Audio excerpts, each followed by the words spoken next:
नमस्कार, मी राहुल कुलकर्णी. जागतिक कारणामुळं का असेना, पण सोनं खूप महागलेलं आहे आणि ज्यांना गुंतवणुकीचे सोनं हा एक पर्याय वाटत होता, तेही त्या पर्यायाकडे किती वळलेत हा खरा प्रश्न आहे. बँकामध्ये आपण जे एफ-डी करतो, ते काही फार 7-7.5% पुढे जात नाही आणि त्यामुळे गुंतवणुकीचे वेगवेगळे पर्याय लोक शोधत आहेत आणि अशा वेळेला जेव्हा आपल्या राज्याची शिखर बँक, सहकारी शिखर बँक 500 कोटी रुपयाचे रोखे घेऊन येते, तेव्हा मला कृष्णा खोऱ्यांच्या रोख्याची आठवण येते.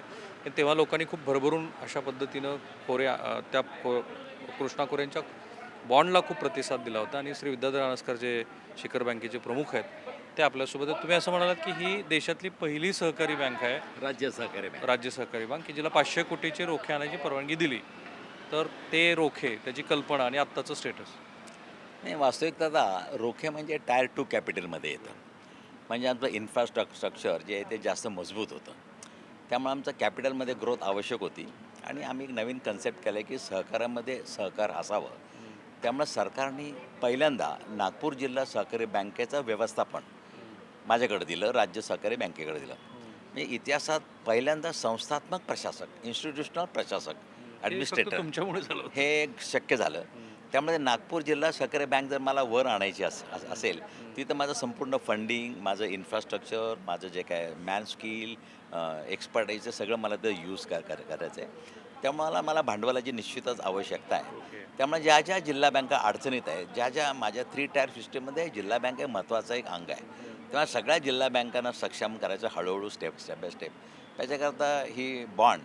त्यामुळे रिझर्व्ह बँकेने भारतातल्या राज्य सहकारी बँकेमध्ये पहिले माझे जे फिनान्शियल पॅरामीटर्स आहेत, रिझर्व्ह बँकेने जे जे काही निकष दिले ते निकष सतत 3 वर्ष मी पूर्ण करत असल्यामुळं रिझर्व्ह बँकेने पहिल्यांदा भारतातल्या एका राज्य सहकारी बँकेला अशा प्रकारचे बॉन्ड वितरित करायची परवानगी दिली. त्या बॉन्डमध्ये 8.5% व्याजदर आहे, इयरली आहे. त्यामुळे सगळ्यात महत्त्वाची गोष्ट म्हणजे सगळ्यात पहिल्यांदा मी प्रेफरन्स हा सहकारातल्या संस्थांना दिला. सहकारी पतसंस्था, सहकारी गृहनिर्माण संस्था आणि या लोकांना आयकरात त्यात सूट मिळणार आहे. कारण का कुठल्याही दुसऱ्या सहकारी संस्थेकडनं घेतलेल्या गुंतवणुकीवरचं व्याज ते करमुक्त आहे सेक्शन 80(2)मध्ये.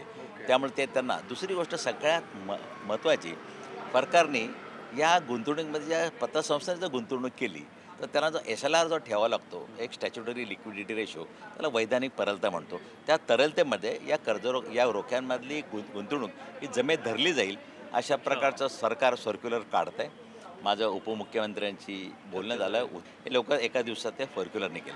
त्यामुळे त्यांना सहकारी संस्थांना दुहेरी फायदा आहे. व्याजात सूट आहे, SLRमध्ये इन्व्हेस्टमेंट गृहीत धरली जाईल आणि अशा प्रकारे 8.5% व्याजदर हा एक जबरदस्त गुंतवणूक आहे. आणि बँकेची फिनान्शियल पोझिशन इतकी स्ट्रॉंग आहे की रिझर्व्ह बँक ज्यावेळी परवानगी देते त्यावेळी निश्चितच सगळं तावून सुलखून देते. ती अशी तशी परवानगी नाही देत. त्यामुळं बँक एकदम सक्षम आहे. लोकांना गुंतवणूक करता एक चांगला पर्याय आहे.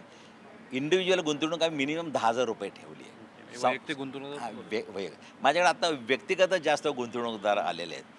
त्यामुळे एका दिवसामध्ये आम्ही ज्यावेळी ओपनिंग केलं ते 50 कोटी रुपयापर्यंत आम्ही पोहोचतोय. पोहोचलात? हां, ही पण एक मोठी अचिव्हमेंट किती आहे. दिवसात पोहोचला तुम्ही? दिवसात.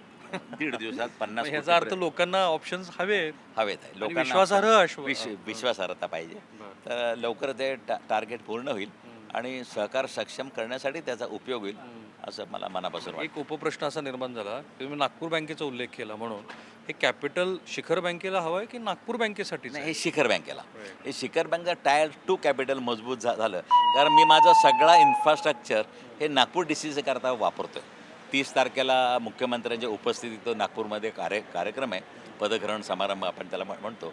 आणि त्याच्यानंतर संपूर्ण नागपूर बँक, जिल्हा बँक जास्तीत जास्त कमी एक 1.5 वर्षामध्ये परत पूर्वस्थितीला म्हणजे तुमच्यावर मोठी जबाबदारी, कारण तुम्हाला मग वर्धा घ्यावी लागेल, नांदेड घ्यावी लागेल, धाराशिव घ्यावी लागेल. मला तो मराठवाड्यातील लातूर सोडली तर बाकी सगळ्या बँका घ्याव्या लागतील. हा जर प्रयोग सक्सेसफुल झाला तर आजपर्यंत इंडिव्हिज्युअल प्रशासक होता. व्यक्तिगत प्रशासकाला काहीतरी लिमिटेशन्स आहेत. तो लिमिटेशनच्या बाहेर तो जाऊ शकत नाही. त्यामुळे संस्थात्मक प्रशासकीय संकल्पना मी पुढं आणली. कायद्याच्या याच्यावर ते घासून तावून सोलून निघाली. सहकार खात्याने याच्यावर प्रवीण दराडे साहेबांनी त्याला मान्यता दिली आणि आता मात्र अशा प्रकारे मी माझं संपूर्ण जे जे माझ्याकडं आहे ते मी तिथे ती युटिलाइज करू शकतो. मग त्याला banking by collaboration, banking by partnership किंवा तिथल्या डिपॉझिटरना माझ्याकडनं हमी मी आज तिथं नागपूर DCCमध्ये जो कोण डिपॉझिट ठेवेल त्याला आम्ही त्याला पार्टिसिपेशन डिपॉझिट म्हणजे सर्टिफिकेट शिखर बँकेची. यस, म्हणजे पार्टिसिपेशन डिपॉझिट सर्टिफिकेट असं म्हणतो. मागच्या बाजूला शिखर बँकेची हमी राहील. ओके. म्हणजे इफ एनिथिंग गोज रॉंग आम्ही आहोत ते ही तिथं. मोठी गोष्ट आहे. अशा प्रकारे माझे ठीक आहे. बरेच पण प्रयोग ह्या आहेत. रोख्यांचा विषय आपल्याला आणखी जास्त स्पष्ट करून हवा आहे. एक, वैयक्तिक गुंतवणूकदार किती जास्तीत जास्त गुंतवणूक करू शकतो? एक, इन्स्टिट्यूशनल गुंतवणूकदार काही लोक असे असतील की ते थेट 500 कोटीचंच तुमच्याकडनं घेतील आणि तेवढी क्षमता आपल्याकडे आहे. आणि जे व्याजाचा परतावा मिळणार आहे तो महिन्यावारी आहे, 3 Yearly. महिन्याचा, इयरली. ओके. तर आहे. व्याजाचा परतावा इयरली आहे, वार्षिक आहे. परंतु व्यक्तिगत हे 10,000 रुपये मिनिमम. मी व्यक्तिगतला कुठेही आउटर लिमिट ठेवलेलं नाही. व्यक्तिगत त्याने ठेवावं. संस्थांना मिनिमम 50, पण आउटर लिमिट अजून आम्ही ठेवलेलं नाही. 50 लाख. 50,000 हजार. मिनिमम. ओके. 50,000 छोट्या लोक आज माझ्याकडे हाऊसिंग सोसायटीने बरेच 2-2 लाख रुपये गुंतवणूक केली आहे. त्यामुळे 50,000 रुपये मिनिमम आहे. आउटर लिमिट मी काय अजून फिक्स केलेलं नाही. जर खूप अशी डिमांड वाढली तर निश्चितच आउटर लिमिट आम्हाला फिक्स करावं लागेल. आणि टेन्युअर साधारणपणे 10 वर्ष. 10 वर्षामध्ये एखाद्याने 1 लाख रुपये गुंतवले आत्ता तुमच्याकडे, तर 10 वर्षानंतर इन्क्लुडिंग व्याज हे चित्र काय तयार होतं? एक दरवर्षीला नाही म्हणलं तरी 8,500 रुपये व्याज मिळेल. आणि ते क्युम्युलेटिव्ह पद्धतीने बघायला जाल तर निश्चितच जास्त होईल. पण इयरली असल्यामुळं त्याची गुंतवणूक त्यांनी कशी करावी हा त्याचा प्रश्न आहे. एक कंपाऊंडिंग नाही आहे, आम्ही त्याला इयरली पेआउट आहे. त्यामुळे त्याची गुंतवणूक त्यांनी केली तर निश्चितच एक 2.25 पट तरी नक्की होतील त्याची. एक छोटीशी वाट आहे जी तुम्ही करून दिली आता, की एखाद्या सहकारी बँकेला अशा पद्धतीनं ही वहिवाट बनवू शकते का? कारण आपल्या महाराष्ट्रात तुमच्या एवढेच सक्षम असलेले अनेक लोक आहेत. मला तेच म्हणणं आहे की आता एखाद्या कॉपरेटिव्ह अमंग्स कॉपरेशन किंवा कॉपरेशन अमंग्स कॉपरेटिव्ह प्रिन्सिपल आहे आमचं. दुसऱ्या सहकारी बँकेने मर्ज करून घेणं हा त्याच्यावर उपाय नाही आहे. मर्जिंग करायला जाल तर साम्राज्यवाद वाढेल, मी मोठा होईन. परंतु त्याच वेळेला सहकार क्षेत्रातले एक बँक मी कमी करतो. त्यामुळे त्याचं पाप मलाही लागतं.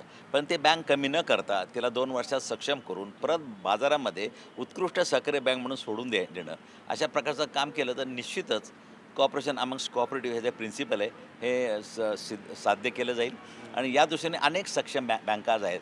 माझे ॲडवाईज राहील ते सक्षम बँकांनी मर्ज करून घेण्यापेक्षा मी जिल्हा बँक मर्ज करून घेऊ शकत नाही का? तर जिल्हा बँक जर मर्ज केली तर 3 टायर सिस्टीममधला दुवाच निखळला जातो. त्यामुळे मी काय पॅक्सपर्यंत जाऊन पोहोचू शकत नाही.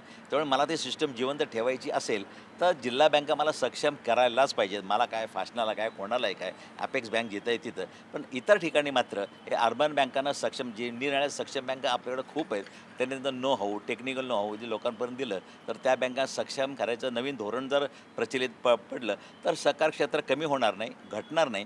आज जो सहकाराबद्दल अधोगतीला चालला आहे अशा प्रकारचा जो समज आहे तो वाचेल. याचा अर्थ इतरांना संधी आहे. जर नक्की. तुमचा जो आता आहे जो काही पॅटर्न तुम्ही सेट केला त्याला फॉलो केलं तर नक्की 100% रिझर्व्ह बँक त्यांना सुद्धा देऊ हो शकते. नक्कीच देऊ शकतो. ओके. एक शेवटचा प्रश्न, आत्ताची शिखर बँकेची सद्यस्थिती काय? उत्तम आहे. त्यामुळे ते शिखर बँक मी जास्त काही नाही सांगत. पण भारतात सगळ्यात स्ट्रॉंग राज्य बँक असलेली शिखर बँक आपली. आणि शेवट किती आहे बॉन्डची तारीख? शेवट बॉन्ड 31 जून आहे. 31 जून. तुमचं एकदम मनपूर्वक अभिनंदन, कारण you, तुम्ही sir. फार Thank you, चांगल्या राहुल. पद्धतीनं शिखर बँक त्यांनी हाताळली. ही तीच बँक आहे की जी बँक वेगवेगळ्या पद्धतीच्या गैरव्यवहारामुळं एकेकाळी राजकीयदृष्ट्या सुद्धा आणि शिखर बँकच अडचणीत आल्यामुळं सगळा शिखर बँकेच्या माध्यमातून होत असलेली 3 टायर सिस्टीमच कोलॅप्स होते की काय अशी भीती होती. म्हणून मी खास शेतकऱ्यांच्या वतीनं विद्याधर रानसकर यांचं अभिनंदन केलं, कारण अशी लोकं असल्याशिवाय सहकार चळवळीतील लोकांचा विश्वास हा कायम राहणार नाही, तो वाढीसच लागेल. कॅमेरामन निकेतन मानेसह मी राहुल कुलकर्णी, NDTV मराठी, पुणे.